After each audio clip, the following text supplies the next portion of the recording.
오늘의 성경 말씀은 골로새서 3장 23절에서 24절까지의 말씀입니다. 오늘의 성경 말씀을 우리 다 한 목소리로 읽겠습니다. 23절, 무슨 일을 하든지 마음을 다하여 주께 하듯 하고 사람에게 하듯 하지 말라. 24절, 이는 기업의 상을 주께 받을 줄 아나니 너희는 주 그리스도를 섬기느니라.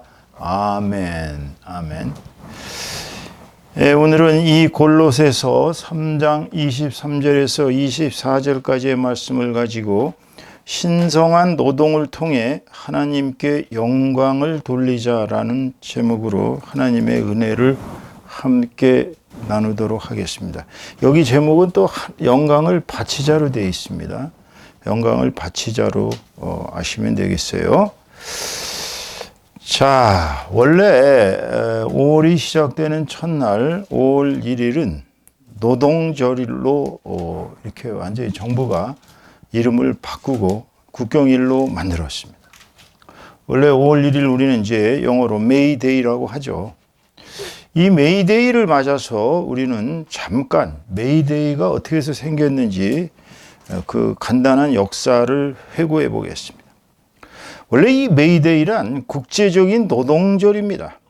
이 노동절은 1886년 5월 1일 날 미국 노동자들이 8시간 노동제를 요구하며 벌인 총파업,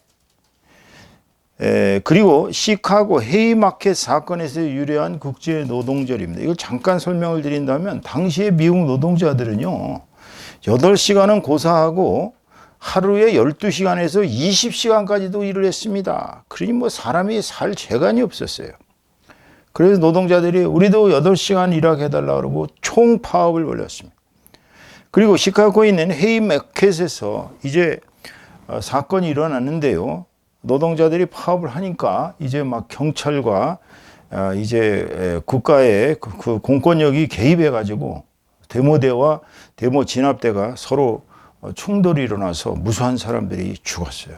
그래서 결국은 그 일로 인해서 이제 더 이상은 이게 노동자들을 괴롭혀서는 안 되겠다 싶어서 미국에서 이제 8시간 노동제가 확립이 되고 또 이것을 전 세계가 이제 연대했어요. 연대. 그래서 이것을 국제 노동자의 연대 의식 속에서 1889년 제2 인터내셔널이라고, 이건 약간 좌파적인 국제적인 모임입니다. 여기에서 5월 1일 날을 이제 메이데이 기념일로 선포해서, 그래서 1890년서부터는 거의가 다 5월 1일을 이제 메이데이로 지키면서 노동자들이 그날은 이제 편안히 쉴 수 있는 날로, 그러면서 이제 미국이라는 그 거대한 나라에서 8시간 노동제의 확립을 위해 투쟁했던 그 파업, 그리고 시카고 헤이마켓에서 수많은 사람들이 죽었던 그 투쟁 속에서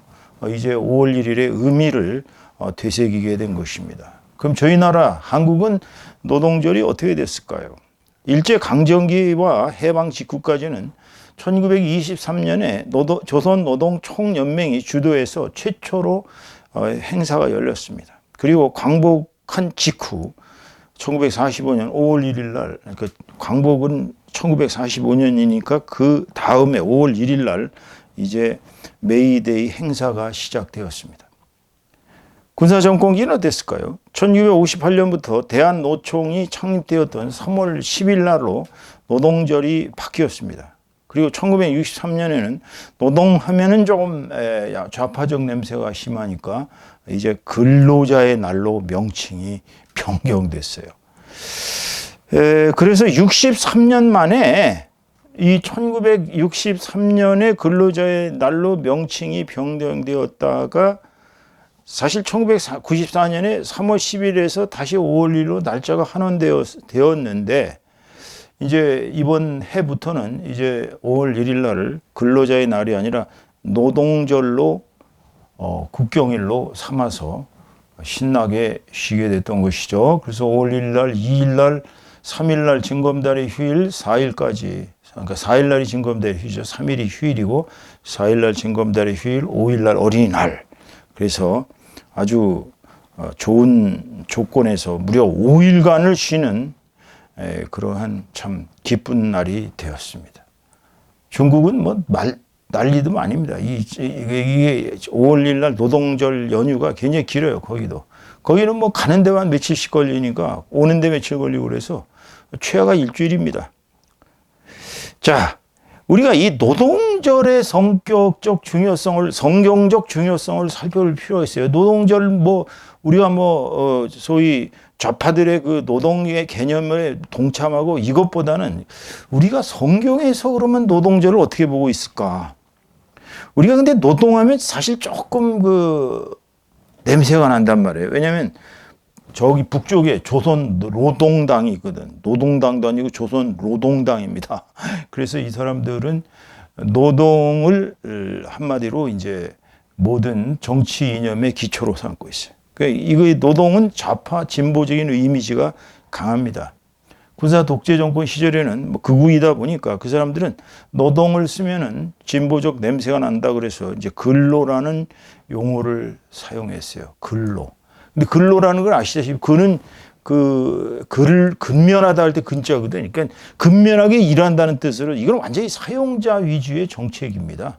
그러니까 군사 독재 정권 시절에는 사용자의 편이었어요. 노동자의 평보다는 사용자의 편이었습니다. 전태일 열사의 노동자들을 향한 그 뜨거운 그야말로 인간의 가장 기본적인 이 노동 3권을 보장해 줘야 된다는 것을 외치면서 자신을 분신해서 죽었던 그 전태일 열사의 청계천 피복 노조 그쪽에서의 그 투쟁이 사실은 근로라는 의미로서는 대치가 안 됩니다. 그래서 이제 현 정부가 들어서서 이제 노동절로 이름을 바꿔서 이제 국제적 연대와 함께 노동자들의 노동 3권을 보장해 주는 쪽으로 그렇게 가고 있는 것이죠. 사실 노동은 인간의 가장 소중한 기본권입니다. 죄송합니다. 우리 기독교인들도 이 성경적으로 노동에 대해서 매우 중요한 개념으로 바라볼 수가 있습니다. 그래서 우리는 2026년 노동절을 그저께 보내면서 우리가 이 신성한 노동을 통해서 왜 하나님께 영광을 돌려야 하는지를 성경적으로 고찰하기 위해서 오늘 이렇게 설교 말씀을 정했습니다. 그렇다면 노동은 저주일까요? 축복일까요? 사실 노동은 하나님의 본성입니다. 하나님께서는 일하고 계시는 분입니다. 하나님께서 파업을 하신다면 이 세계가 어떻게 됐을까요? 다 없어졌겠죠. 근데 하나님은 모든 우주 만물을 창조하시면서 일하고 계신 분이에요. 그러니까 노동은 하나님의 본성이에요. 근데 그 본성이란 창조성이 본성입니다. 창조예요, 창조. 끊임없는 창조가 노동이에요. 그래서 노동은 다른 말로 표현하면 창조입니다, 창조. 근데 우리 민족은 고래로부터 계속 이 노동을 신성하게 여겼는데 언제부턴가 아마 조선시대에 특히 그랬던 것 같아요. 사람들이 이 신선처럼 풍류를 즐기면서 사는 사람을 귀하게 보고 노동하는 사람을 천시하는 잘못된 풍습이 어디선가 들기 시작했어요. 그래가지고 특히나 이제 호남 해안지방 같은데 제주도 같은 지역에서는 남자들이 잘 일을 안 해요. 대부분 여성들이 억세게 일을 해갖고 죽자 살자 일을 해서 가족들을 먹여 살리는 이상한 전통이 생기기도 했어요. 각성해야죠. 남자들이 일 안 하면 안 되거든요. 크리스찬들 중에서도요, 이 창세기 3장에 나타나는 그 노동 개념이 마치 하나님의 저주처럼 착각하시는 분들이 꽤 있습니다. 보세요. 창세기 3장 17절에서 19절까지 이렇게 말씀하십니다. 17절. 아담에게 이르시되 네가 네 아내의 말을 듣고 내가 네게 먹지 말라 한 나무의 열매를 먹었은 즉 땅은 너로 말미암아 저주를 받고 너는 네 평생에 수고하여야 그 소산을 먹으리라. 18절.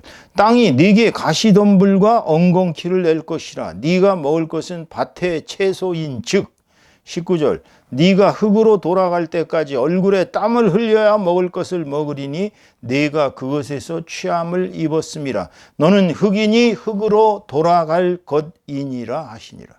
여기에 보면은 이 노동을 마치 무슨 저주처럼 그렇게 하나님께서 우리에게 처벌을 하신 걸로 생각이 들 수가 있습니다. 하지만 노동은 하나님이 저주해서 우리에게 준 게 아니라 하나님 자신이 노동을 하셔서 창조를 하셨고, 또 우리 인간은 하나님의 그대로 그 본성을 갖고 태어났기 때문에 우리는 노동을 해야만이 살 수 있는 존재들이고, 노동은 창조입니다. 그 노동이 창조라는 것은 엄청난 축복입니다, 우리에게. 왜? 보세요. 창세기 1장 31절 이렇게 얘기하십니다. 하나님께서 하나님이 지으신 그 모든 것을 보시기에 심히 좋았더라 그랬어요. 그러니까 하나님께서 창조하신 것을 하나님 스스로가 만족해 하신 거예요. 우리가 참 조각을 하나 해보면 알죠. 조각가들이 왜 이렇게 멋있는 조각을 만들고 흐뭇해서 그 조각을 매일 바라보겠어요. 우리가 아마 자식을 사랑하는 것도 내가 지었기 때문에 아마 귀하게 보는 것일지도 모릅니다. 바로 노동을 통한 창조의 본성이 드러났기 때문에 그래요. 이사야서 45장 7절에서 선지자는 이렇게 하나님의 말씀을 대언하고 있습니다. 여기서 하나님의 말씀입니다. 나는 빛도 짓고 어둠도 창조하며 나는 평안도 짓고 환난도 창조하나니 나는 여호와라. 이 모든 일을 행하는 자니라 하였노라. 그러니까 하나님께서 모든 것을 창조하셨기 때문에 하나님께서 이 모든 일을 행하신다는 것은 결국은 노동하신다는 얘기예요. 노동하신다는 얘기 결국 창조하신다는 얘기예요. 요한복음 5장 17절에 주님, 우리의 주님 예수께서 이렇게 말씀하십니다. 예수께서 그들에게 이르시되 내 아버지께서 이제까지 일하시니 나도 일한다 하시매. 일이 노동이지 뭐예요. 그러니까 주님이 하나님께서 지금도 일하시니까 당신도 일하신다니까. 그 안식일을 부정하시는 말씀이 아니에요. 주님은 안식일을 긍정하셨습니다. 안식일은 인자가 주인이다라고 얘기하셨어요. 자, 그렇다면 노동이 이렇게 위대한 창조의 본성이라면 또 노동은 우리 인간에게 어떠한 의미가 있을까요? 노동은 하나님이 우리에게 부과하신 일종의 사명입니다. 하나님은 천지를 창조하시고 이 우주 만물을 다스리시는 그 문화 사역의 대임을 우리 인간에게 맡기셨어요. 창세기 1장 28절 보겠습니다.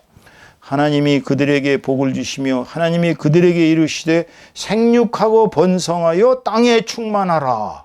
땅을 정복하라. 바다의 물고기와 하늘의 새와 땅에 움직이는 모든 생물을 다스리라 하시니라. 이게 문화 사역입니다. 이 온 천하 만물의 모든 것을 이게 창조하신 우리 하나님께서 우리 인간은 그 창조된 피조물들을 다 다스리는 권한. 다스린다는 건 뭐예요? 결국은 노동을 통해서 그들이 제 질서대로 살아가게끔 만드는 것이 바로 노동의 의미입니다. 그러니까 우리는 태어나면서부터 죽을 때까지 노동하면서 사는 존재예요.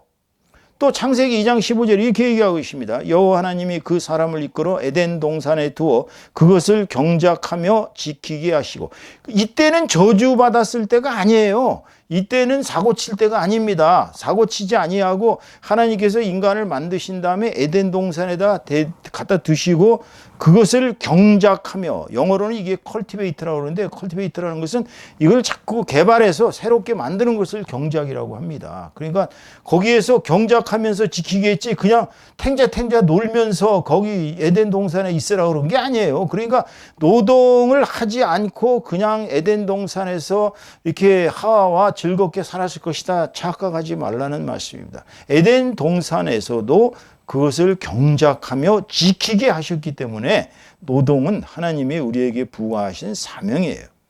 근데 중요한 건 우리가 노동을 하지 않으면 시들어 죽습니다. 왜 은퇴자들이 오래 살지를 못할까요? 은퇴자들은 일을 할 때는 이상하게 이제 스트레스를 받고 괴로우니까 아이고 일을 그만두면은 내가 정말 편안하게 잘 살 것 같다. 하지만 노동을 하지 않는 순간은 인간은 시들기 마련입니다. 왜 그렇겠어요? 우리 머리끝부터 손, 발, 이 모든 발끝까지의 모든 세포는 계속 움직여줘야, 활동을 해줘야 어느 정도 스트레스를 이겨내는 훈련이 돼야만이 온몸의 세포가 활성화되고 돌아갑니다. 그러니까 집에서 들어 누워가지고 탱자탱자 며칠만 놀아보시면요, 육체가 엄청 약화되는 걸 느낄 수 있어요. 그러니까 부지런히 아침부터 저녁까지 일하시는 분들, 장수하시는 분들, 100살 넘은 할머니, 할아버지들 얘기들 들어보면요, 그냥 앉아서 놀면서 담배나 피고 그러신 분들은 없어요. 대부분이 그분들 보면 부지런히 몸을 움직여서 노동을 한다는 것입니다. 그러니까 노동해서 먹고 사는 것은 저주가 아니에요. 이거는 축복입니다. 내가 노동을 할 수 있다는 것은 축복이에요. 병원에 가서 한번 들어 누워 계셔 보세요.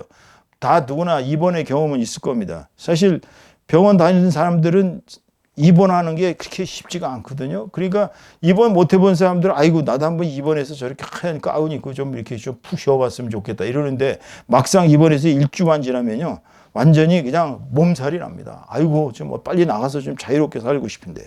그러니까 여러분 노동해서 먹고 사는 게 저주가 아니라 축복이라는 건 데살로니가 전서 3장 10절에서 이렇게 얘기하고 있어요. 우리가 너희와 함께 있을 때에도 너희에게 명하기를 누구든지 일하기 싫어하거든 먹지도 말게 하라 하였더니, 일하기 싫어하는 사람은 먹지도 말라는 거예요. 아주 잔인한 얘기죠. 어찌 보면 뭐 아파서 뭐 일을 못하는 사람은 어쩔 수 없죠. 그렇지만 멀쩡한 사람이 일 안 하는 건 태만한 거고 게으른 거고 그거는 사람으로서의 역할을 못하는 것입니다. 시편 128편 2절에 이렇게 이야기하고 계십니다. 네가 네 손이 수고한 대로 먹을 것이라. 네가 복되고 형통하리로다. 노동하면 복되고 형통하게 산다는 거예요. 잠언서 12장 24절에 이렇게 말씀하고 계십니다. 부지런한 자의 손은 사람을 다스리게 되어도 게으른 자는 부림을 받느니라. 그렇습니다. 부지런히 일하는 사람은 남들을 다스리게 되지만 게을러 터진 사람은 부지런한 사람의 부림을 받게 돼 있는 것입니다. 그러니까 지금 말씀드린 것처럼 노동은 하나님께서 우리에게 부과하신 사명입니다. 세 번째로 노동은 바로 하나님께 영광을 돌려드리는 길입니다.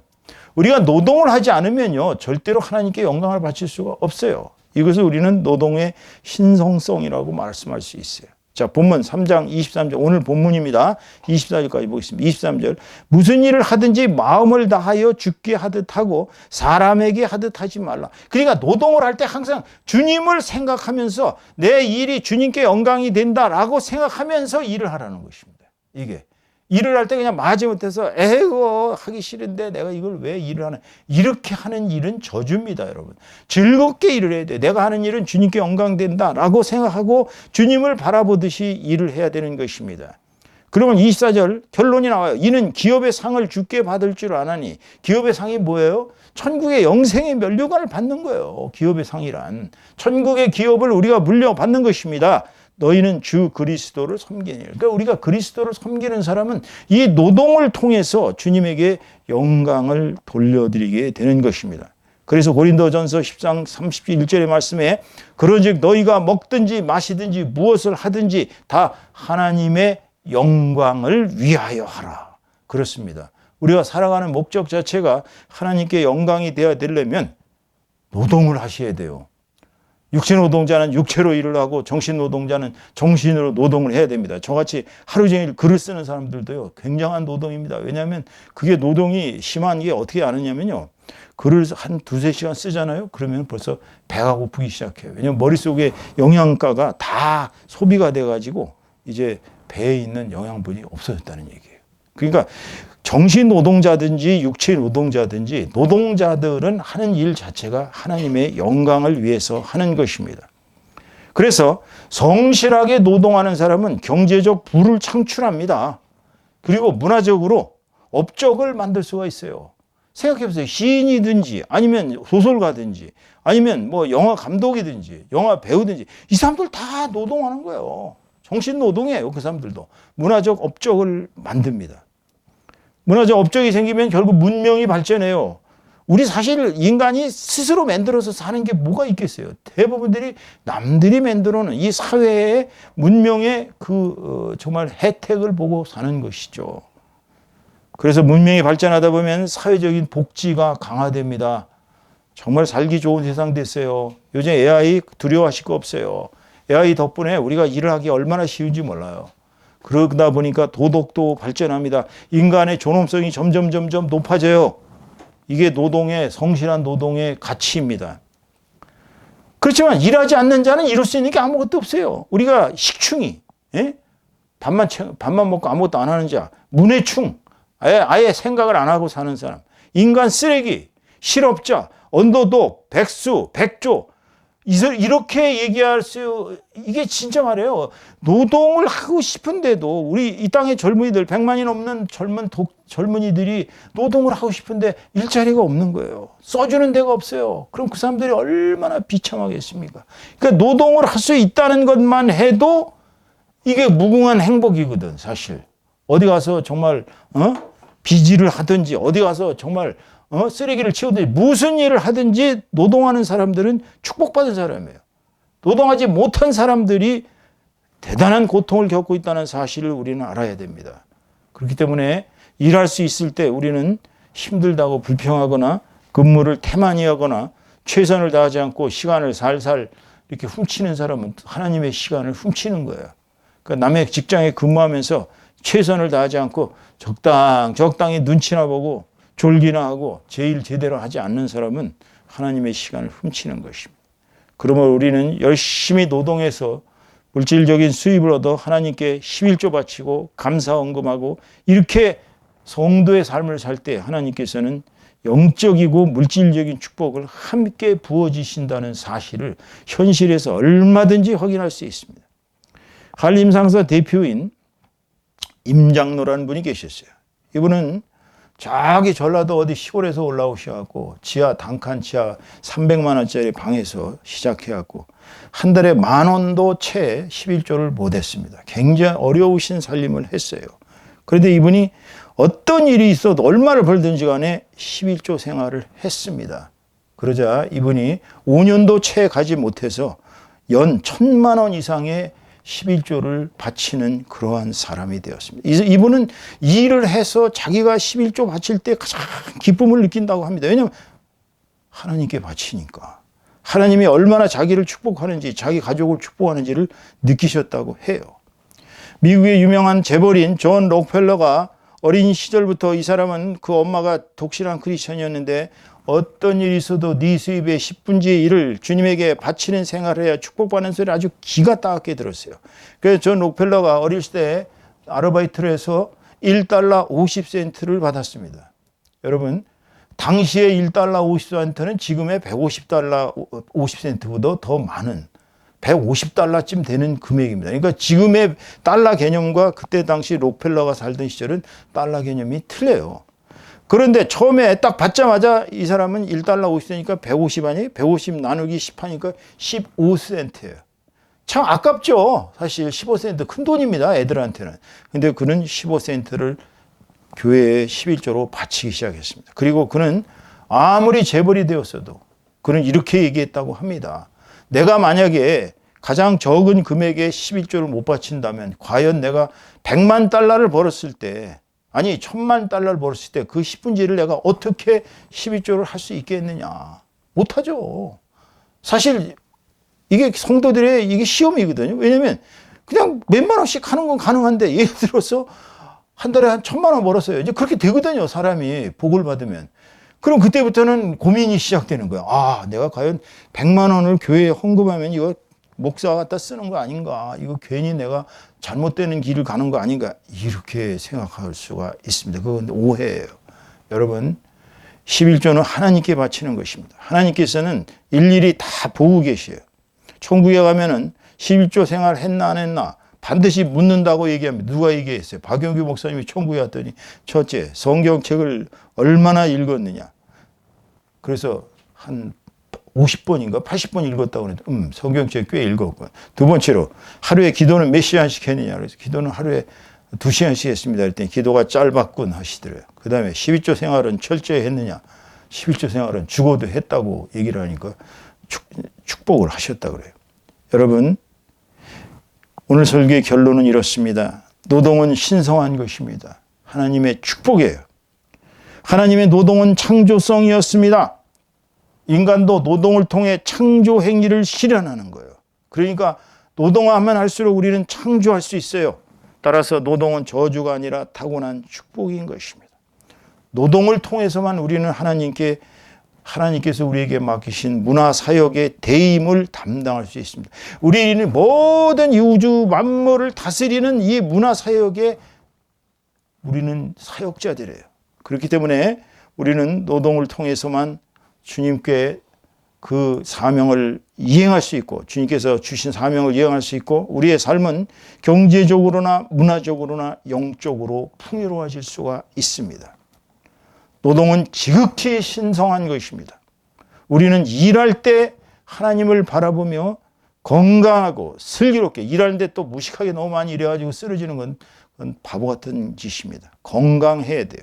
그리고 슬기로워야 됩니다. 그리고 최선을 다하되 자기의 본분에 맞아야 됩니다.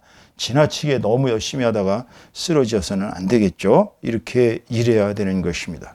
그래서 우리는 신성한 노동의 귀한 열매를 맺어 하나님께 11조 생활, 감사의 예물을 드리는 축복된 생활을 해야 하고, 교회와 이웃을 돕는 헌신의 삶을 살 수가 있는 것입니다. 따라서 현재의 일터가 나의 노동을 통하여 하나님께 영광을 올려드리는 예배의 장소가 되어야 됩니다. 일터는 곧 예배의 장소입니다. 그리고 노동과 예배와 하나님 나라를 향한 헌신은 하나입니다. 자신이 노동하고 자신이 그 일터에서 바로 예배를, 노동을 통해 예배를 드리고 하나님 나라를 향한 헌신을 할 때에 이 모든 것은 오직 신성한 노동의 가치를, 또 하나님께서 주신 사명을 이 땅에서 실현하는 것이기 때문입니다.